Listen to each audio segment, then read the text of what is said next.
I love you એ સાધારણ statement નથી. આખા અસ્તિત્વથી, આખા બીઈંગથી, આખા એક્ઝિસ્ટન્સથી એ જો બોલવું હોય, કોઈને કહેવું હોય તો આ જીવન ટૂંકું પડે. કોઈને ચાહવું એ સાધારણ ઘટના નથી. ચાહવું એટલે સ્વીકારવું, તમામ વિશેષતાઓ સાથે, તમામ મર્યાદાઓ સાથે. એવી રીતે જો કોઈને તમે ચાહી શકો તો જ તમે એને કહી શકો કે હું તને ચાહું છું. અને છતાં તમે જુઓ વાક્ય કેટલું બધું સૂચક છે. આઈ લવ યુમાં જે એમ કહે છે કે હું તને ચાહું છું, હું તારા ઉપર ઓળઘોળ છું, એનો આઈ તો પહેલો જ છે અને કેપિટલ છે. આઈ ઓગળી શકતો જ નથી. અને જેને ચાહવાની વાત કરે છે યુ આખા વાક્યમાં છેલ્લે છે, પણ પેલો લવ વચ્ચે છે. એ સેતુ છે, એ જ જીવનનો હેતુ છે. તો જ આ આઈ લવ યુ એ મંત્ર સિદ્ધ થાય. પોતાના અહંકારને પણ ઓળખી લ્યો, પછી ઘણા રસ્તા ખુલતા જશે એકમેકને સમજવાના. પ્રેમ બીજું કંઈ જ નથી, સમજણ છે. Love is understanding. પ્રેમ એટલે જ સમજણ, જેમાં બંનેની એકમેકને ઓળખવાની તૈયારી હોય, તત્પરતા હોય. હવે મુશ્કેલી અસ્તિત્વ અને વ્યક્તિત્વ, એક્ઝિસ્ટન્સ અને પોતાની પર્સનાલિટી, એના ટકરાવમાંથી ઊભી થાય છે. કેટલા બધા એવા કુટુંબો આપણી આસપાસ છે કે જ્યાં આપણને જ્યાં હું નથી રમતો, જ્યાં હું નથી રમતી કહીને ઊભા થઈ ગયા હોય, જાણે ઘર ઘર રમતા હોય એમ છૂટાછેડા લઈ લેવા માગતા હોય. એવા પરિવારો છે આપણી આજુબાજુ. લોકોના લગ્નમાં આપણે હજુ ચાંદલો કરીને ઘેર આવીને એના ઘરના જમણવારની વાત કરતા હોય ત્યારે બીજે દિવસે ખબર પડે કે એમણે છૂટાછેડા ફાઇલ કરી દીધા. જે સમયે ચાંદલાની રકમનું ટોટલ મારવાનું હોય એ સમયે એ લોકોએ ખાધા ખોરાકીની રકમ નક્કી કરે છે. અને આપણને ચિંતા થાય કે જો આ પાછા ફરી કરશે તો પાછું જવું પડશે. અને પહેલી વખતનો ચાંદલો કંઈ આપણાથી એને રિસેપ્શનમાં યાદ ન કરાવાય કે ગઈ વખતે કરેલો હતો હું, નહીં તો પેલું કહે કરું કે આ બીજી છે. આખો સમાજમાં એક પ્રકારનો અનરેસ્ટ છે. કોઈને કોઈની સાથે ચલાવી નથી લેવું, પડ્યું પાન નિભાવી લેવું, એવો એક પ્રયોગ છે આપણે ત્યાં. હવે પરાણે કંઈ કોઈએ કોઈની સાથે રહેવું જોઈએ, રહેવું પડે એવો સમય આ નથી. તમાચો મારીને ગાલ લાલ રાખવાનું કોઈ કહે તો કોઈ માને પણ નહીં. પણ બે જણ જ્યારે સાથે રહેવાનું નક્કી કરે ત્યારે એટલી તો એમને સમજણ જ હોય કે આપણે બે છીએ, જુદા છીએ, આપણે ભેગા થવા માગીએ છીએ. એટલે કોઈએ કંઈક છોડવું જ પડે. બેઉ જણા મુઠ્ઠીઓ ભેગી વાળીને આમ હાથ મેળવી શકાય. જેને હાથ મેળવવા હોય એને મુઠ્ઠી ખોલવી જ પડે. ભેગી મુઠ્ઠીઓ તો મુક્કાબાજીમાં કામ લાગે, હાથ મેળવવામાં કામ ન લાગે. હસ્તમેળાપમાં એટલે જ હાથ ખોલાવીને મેળવે છે કે જેથી બંનેને ખબર પડે કે આપણે એકબીજાના હાથને અને હૈયાને ખુલ્લા રાખીને મળવાનું છે. એવી રીતે મળવાની તૈયારી ન હોય ને તો લગ્ન ન કરવા જોઈએ. કારણ કે મહારાજ તો જે પરણાવે છે ને એ સંસ્કૃતમાં પરણાવે છે એટલે બહુ નિરાંત છે. એ જે શ્લોક બોલે છે તો આપણને સમજાતા નથી.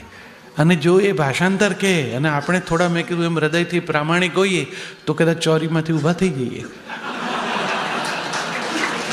આપણે કહેવું પડે કે ના ના ના ના, આ પ્રતિજ્ઞા મારાથી નહીં લઈ શકાય, આ તો પાળવી અસંભવ છે. અને એટલે જે ચાલે જ છે મભમમાં. હવે કોઈને એ વિધિમાં તો રસ જ નથી રહ્યો.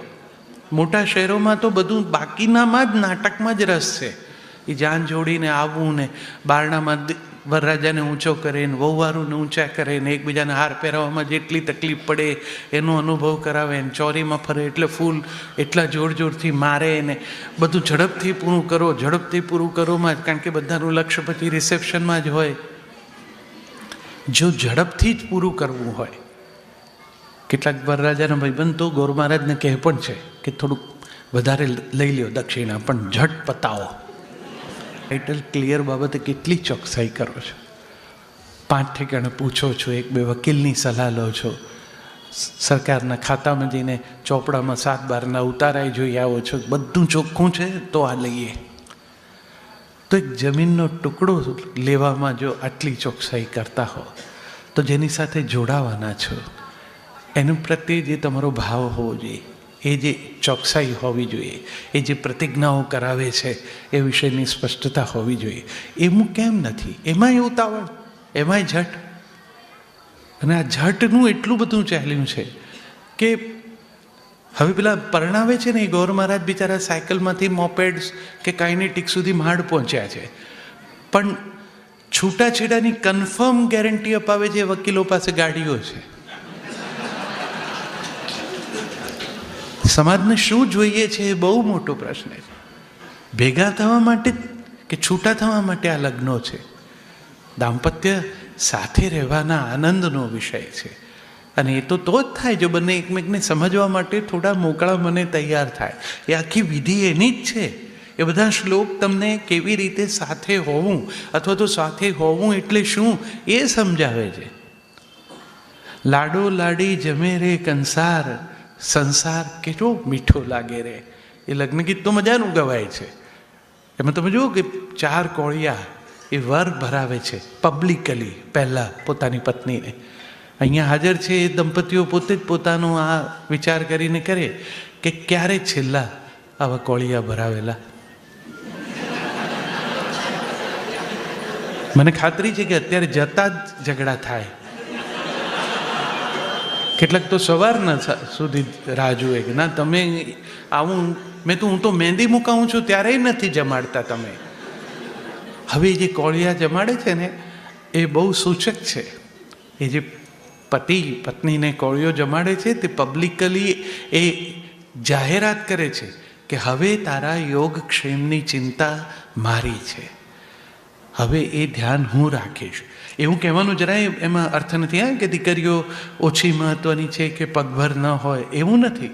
આ એક પરંપરાથી મળેલી સમજ છે કે આ જવાબદારી મારી છે એવું મારે દીકરીના પપ્પાને, પત્નીના પપ્પાને જ કહેવાનું છે, સમાજની સામે કહેવાનું છે કે હું સમજું છું કે પરણવું એક એવી જવાબદારીનો વિષય છે. એટલે એ કોળિયા જમાડે છે.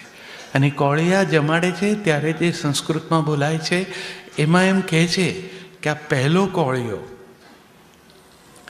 એ પ્રાણ સાથે પ્રાણનું મિલન છે, આ અસ્થિ સાથે અસ્થિનું મિલન છે, આ મજ્જા સાથે મજ્જાનું મિલન છે, આ ત્વચા સાથે ત્વચાનું મિલન છે.